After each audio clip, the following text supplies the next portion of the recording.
Right now, a Fox News alert right outside of Columbia University. It looks like the police have had enough, and they're making arrests right now. They decided that they were going to block and obstruct the traffic right there on the sidewalk. They didn't have a permit to be protesting there. Right. It'll be interesting to see what the charges are going to be. Well, they need a few days in jail, I hope. And you can see it, screen left right there, one of those bike racks, they call them here in New York City. That is the structure. As you can see right there, they've made essentially a box where the protesters were supposed to be. And that is where they were the night before, where, as you can see, they had the fire. The reason they were not on campus is because the president of Columbia was on campus, rather in Washington, D.C. yesterday, saying essentially, we're cracking down on this. So what do? They step off campus, they light the fire, they light the torch, they have the big protest. Now this morning, somebody's being arrested. Well, it looks like Gaza. Yeah. But it's New York City. What a great city this is. Don't believe what they say. We don't believe this. They have been very clear what they believe. You got one professor said that the warriors, the resistance fighters that were in Hamas, numbered less than 1,500. And look how they flipped the table. Not only on settler colonial state, but with no definable borders, but rather the whole world. You don't need mass movements to change the world. So there's radical statements from these professors, from these students, and it looks like the cops are finally shutting this down. And they're more than what y'all say, 4,000 students 4,700 that are Jewish that go to school at Columbia, and the ones that we've interviewed say that they are scared. Well, as soon as we figure out what the people are being charged with and who the people are, we will bring that to you right here on Fox. But in New York, they can just arrest you without charging you. Ask Donald Trump. New York City subways, there was an Instagram account, have these people have taken over subways last night saying some type of chant, we're proud of Iran, Iran, we're proud of you. Yemen, we are proud of you, and these Jewish students taped it, and it's on Instagram. It's important to note, as we looked at the live shots, there's two different groups that are on the campus right now. You got the campus where you see the tents that are actually on campus. Those are students because it's a private institution. The Gaza Inn campus. The Gaza Inn, that's where they're having their little Chaz zone, the pro-Hamas group. Then outdoors, these are the non-students. They can't get on campus. They were the ones that were setting the fire, and that's why the cops are moving in on them right now. It looks like they were doing this all night long. They were met by some counter-protesters that were waving the Israeli flags last night, too. We didn't have to get early to have a job. It really helps to be able to party through the night. Somebody's talking to the cop right there, has a problem with being taken downtown. We'll keep you posted on that. I'm Steve Doocy. I'm Brian Kilmeade. And I'm Ainsley Earhart. And click here to subscribe to the Fox News YouTube page to catch our hottest interviews and most compelling analysis. We just learned that the judge has dismissed one of the 7 jurors seated on Tuesday after she expressed concerns about her ability to be fair and impartial. That means 6 more jurors and 6 alternates must now be chosen. With the court off yesterday, Trump went on a social media tirade about jury selection, seemingly misunderstanding the rules for dismissing or striking potential candidates. Trump writing, quote, "I thought strikes were supposed to be unlimited when we were picking our jury. I was then told we only had 10, not nearly enough when we were purposely given the second worst venue in the country." Under New York law, each side does have an unlimited number of strikes for cause. But the judge presiding over the case, Juan Merchan, can decide whether or not that cause is worthy of a strike. And because Trump is charged with a Class E felony, which is a lower-level felony, he and prosecutors are entitled to 10 peremptory challenges, each for potential jurors they can dismiss. Reverend Al, you've known him for a long time. Talk about what Donald Trump's going through right now. You see it on his face in the courtroom. You know him. We've known him. What's he going through?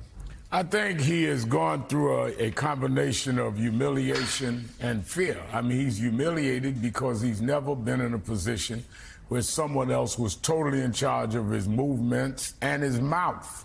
And I think he's afraid because he's now sitting in a courtroom with the reality that he could be found guilty in one of over 30 felonies, which not only could face or not face jail time, but makes him a felon. And as he moves on with the rest of his life, how does he do that? How does he continue to deal with financial institutions and other things as a convicted felon? I think reality has set in even for Donald Trump. Hey everyone, MSNBC has a new and improved app. You'll get real-time alerts and analysis, live blogs, in-depth essays, video highlights, and the best 2024 election coverage. Download the new MSNBC app. Here's how to do it. You tap on the App Store on your phone. You hit search on the bottom. Now, to align yourself with somebody who's obviously a one-term mayor, if he even makes it that far, you better be worrying about your job. You better be worrying about your longevity, because we're going to vote and we're going to get you out because you ain't doing right by us. That's what time it is. Chicagoans furious and sounding off on Mayor Johnson's plan to tack on another $70 million to migrant funding. Frustration building to the point that some voters are now working to get him out of office, as you heard that constituent there saying. Garrett Tenney live in Chicago with the story. Hi, Garrett. Yeah, Dana, good morning to you. This migrant issue has become an Achilles heel for Mayor Brandon Johnson, so much so that there are now multiple efforts underway to vote out Democrats and the mayor. We saw that yesterday at the city council meeting, where several groups of black voters showed up wearing red shirts with the words "No More Blue, Go Red," and "Turn Chicago Red." Many of these folks are lifelong Democrats who are now actively working to shake up deep blue Chicago, specifically because of how the mayor and the governor have handled the migrant crisis, doling out more than $1 billion so far for that. And here they are warning the mayor and city council about transferring another $70 million from the city's rainy day fund to take care of the migrants. We need that money in my neighborhood. We need that on my block. So I'm asking y'all to use our tax money for our people. We need it. You vote for the money for these immigrants today, and we coming for them seats. You can believe that. The police are fighting with them in the shelters that you guys are funding. You guys think it's a great idea, but yet your police officers are getting attacked. Your public's getting attacked.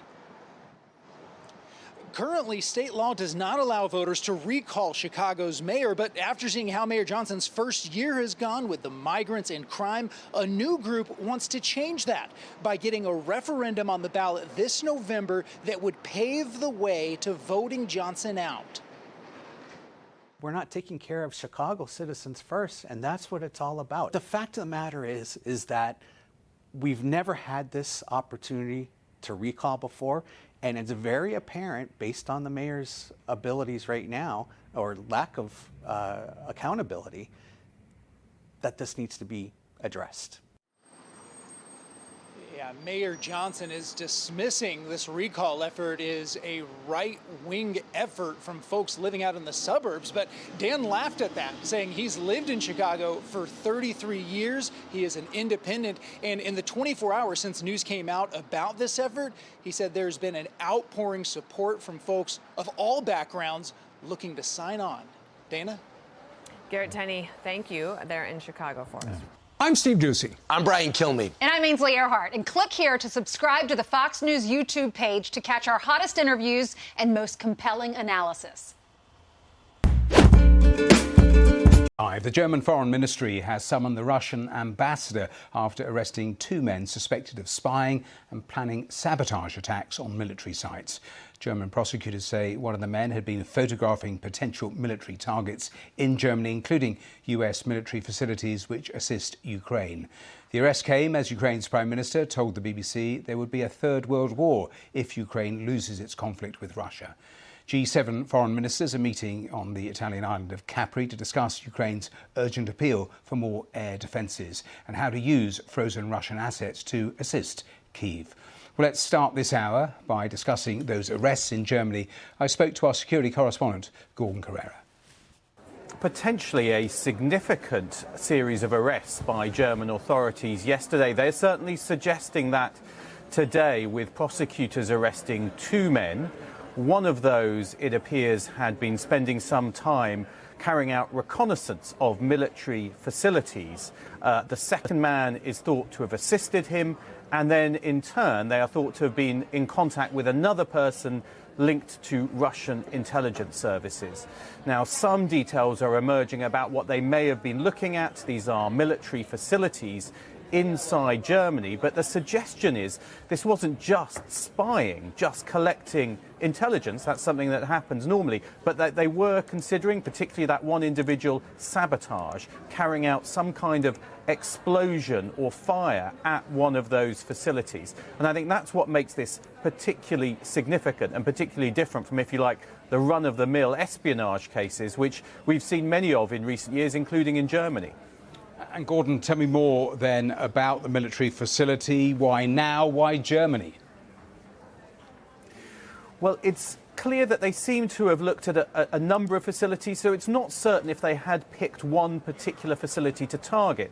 Some of the suggestions are, though, that these could be facilities linked to Ukraine and to German support for Ukraine, including US military facilities, where there is training, for instance, on tanks which are going into Ukraine, or where Ukrainian soldiers might be trained. Another possibility is the supply routes or the depots where material might be shipped out to Ukraine. Again, I think this is significant. We've seen some evidence of the past of Russian intelligence carrying out kinds of sabotage activities in the past. I mean, there are reports that Russian military intelligence, the GRU, blew up an arms depot, for instance, in the Czech Republic about a decade ago.